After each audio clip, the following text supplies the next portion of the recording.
14 लाख का मंगल भवन चढ़ा भ्रष्टाचार की भेंट।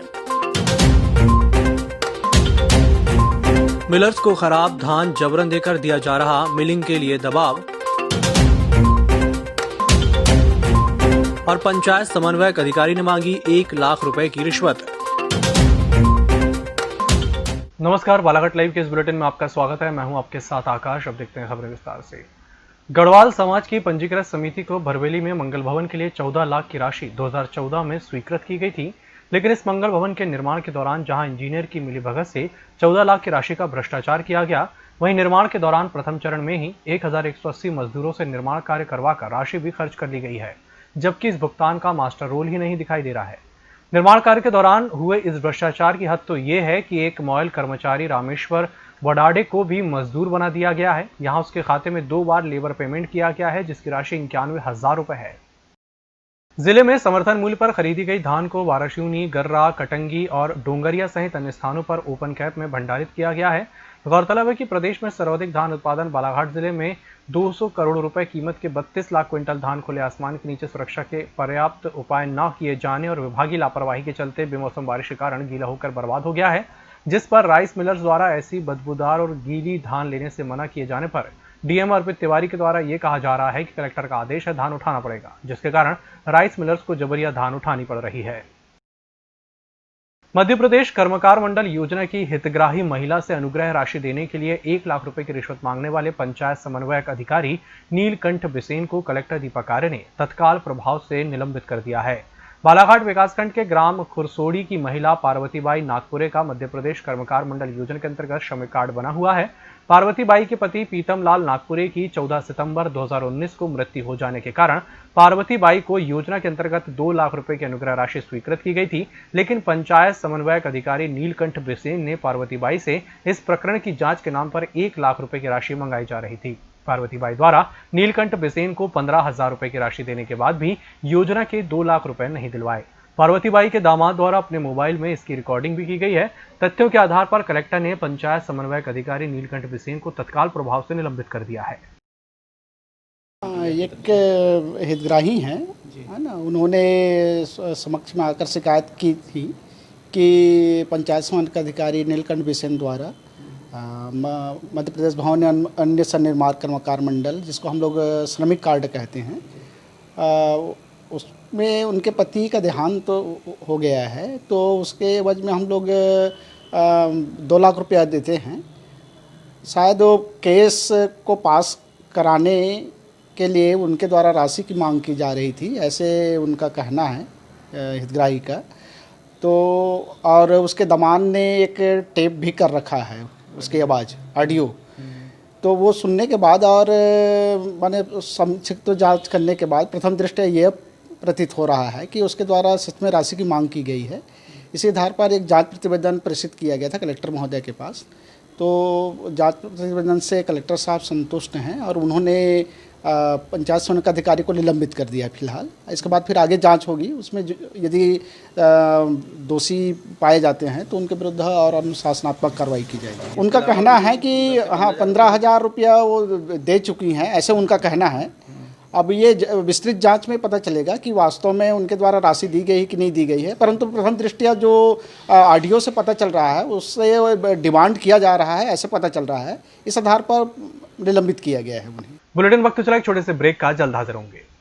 हर घूंट सेहत से भरपूर, without sugar, without caffeine and with natural tea colour. Ayur Amrit herbal tea अपनाइए, जो हृदय के लिए रामबाण औषधि है। अब टी नहीं, सिर्फ आयुर अमृत हर्बल टी। ब्रेक के बाद एक बार फिर से आपका स्वागत है और बढ़ते हैं अगली खबर की ओर। पर्यावरण एवं वन्य जीव संरक्षण तथा संवर्धन के लिए कार्यरत सेवा संस्था गोंदिया के द्वारा जिले में सारस पक्षियों की गणना का कार्य किया गया। सारसों के लिए बालाघाट की आबोहवा और मौसम अनुकूल होने के कारण हजारों किलोमीटर की यात्रा कर ये पक्षी यहां पहुंचते हैं और प्रजनन काल पूर्ण होने के बाद पुनः लौट जाते हैं। सेवा संस्था गोंदिया के द्वारा बालाघाट और गोंदिया में सरसों की गिनती की गई। इस दौरान Balaghat tourism promotion council, one विभाग और अन्य प्राणी संरक्षण एवं संवर्धन से जुड़े कृषक और स्वयंसेवियों ने 13 से 18 जून तक बालाघाट और गोंदिया जिले में क्रमशः 23 और 21 टीमों के द्वारा जिले में सारस की गणना की। कलेक्ट्रेट कार्यालय में कलेक्टर दीपक आर्य ने शनिवार को सारस गणना के परिमाणों को घोषित किया, जिसमें बालाघाट जिले में 58 सारस पाए, वहीं गोंदिया जिले में लगभग 47 की गणना की गई। जो कि शेड्यूल वर्ड और वन्य जीवन संरक्षण के लिए उसका एक महत्वपूर्ण योगदान है। अभी गणना जो सेवा फाउंडेशन द्वारा की गई है उसमें कुल मिला के 58 पक्षी अभी मिले हैं बालाघाट जिले में। कुछ इसमें से संभावना है कि 2-3 ज़्यादा या कम हो सकते हैं, क्योंकि कई बार उनका पहचान में कंफ्यूजन कई बार रहते हैं। तो 60 के आसपास पक्षी बालाघाट जिले में हैं और मैं इस फाउंडेशन को शुभकामनाएं देता हूँ और अपेक्षा करता हूँ कि ये जो कार्य कर रहे हैं उससे सारस पक्षी की संख्या जिले में और बढ़े। जो भी शासन का सहयोग होगा वो इनको जरूर दिए। लगभग गोंदिया जिले में लगभग 40 से 48 सारस काउंट हुए हैं और जो बालाघाट जिले में लगभग 58, ऐसे दोनों मिला के 100+ सारस हम लोगों ने काउंट किए और मॉनिटर कर रहे हैं, जिसमें जो हमारी संपूर्ण सेवा टीम जो है पूरा दिन रात इस चीज़ के लिए प्रयत्नशील है और काम कर रही। साथ में जो हमें स्थानीय किसान प्रशासन और स्वयंसेवियों का भरपूर सहयोग हमें मिल रहा है। बालाघाट के ग्राम गर्रा में स्थित वेयरहाउस के लगभग 200 कर्मचारी पिछले 3 दिनों से अपने 2 माह के वेतन का भुगतान न हुए जाने को लेकर ठेकेदार के आवलझारी स्थित घर का घेराव करने पर बैठे हैं, जिसको लेकर प्रशासन निरंतर निष्कर्ष निकालने के लिए संघर्षरत है। आज सक्षम अधिकारी तहसीलदार की मौजूदगी में ठेकेदार श्रमिकों का नेतृत्व कर रहे संघ के जिला उपाध्यक्ष अनिमेश खरे के बीच बैठक हुई, जिसमें ठेकेदार द्वारा बचा 1 माह का वेतन 1 से 7 जुलाई के बीच भुगतान करने और बंद हुई फैक्ट्री को जल्द ही शुरू करवाने की बात कही गई।